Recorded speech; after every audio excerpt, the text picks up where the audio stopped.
Assalamualaikum warahmatullahi wabarakatuh. Di sini saya Akbar Ramadan akan menjelaskan tentang perusahaan Pertamina, kasus dan isunya, dan juga perhubungannya dengan pihak. Ya, pertama-tama adalah pendahuluan.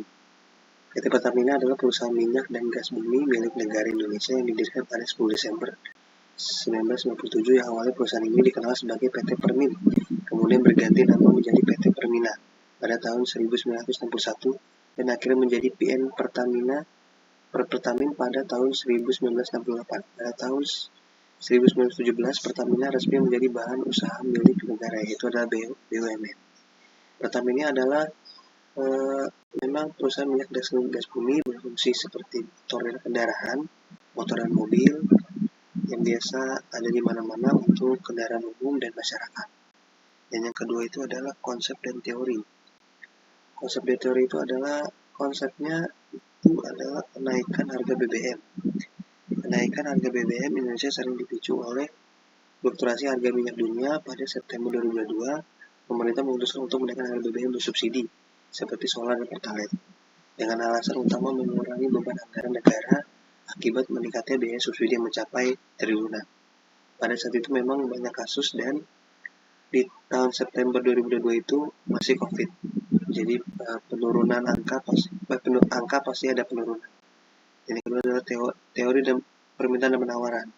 Jadi menggunakan kenaikan harga BBM seringkali dipicu oleh permintaan faktor dan penawaran di pasar global, termasuk fluktuasi harga minyak mentah. Jika permintaan meningkatkan, harga BBM dan BBM cenderung naik. Dan kita langsung lanjut ke kasus dan isunya. Kasus dan isunya adalah pada yang saya jelaskan tadi adalah pemerintah Indonesia mengumumkan kenaikan harga BBM termasuk pertalite dari 7.000 menjadi 10.000 per liter, solar subsidi 5.000 menjadi 6.000 per liter, dan Pertamax dari 12.000 menjadi 14.000 per liter.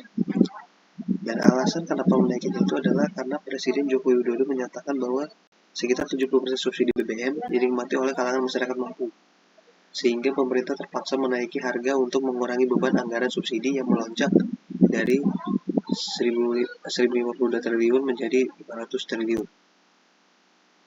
Dan yang pertama, saya akan langsung ke analisis SWOT, itu adalah strength.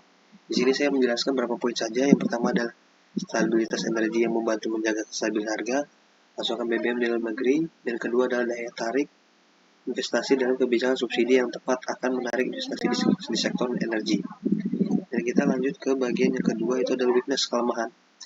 Yang pertama itu adalah beban anggaran terhadap subsidi yang dapat mendorong konsumsi yang tidak efisiensi. Dan yang kedua adalah boros energi subsidi yang mendorong konsumsi yang tidak efisien dan memboroskan sumber daya.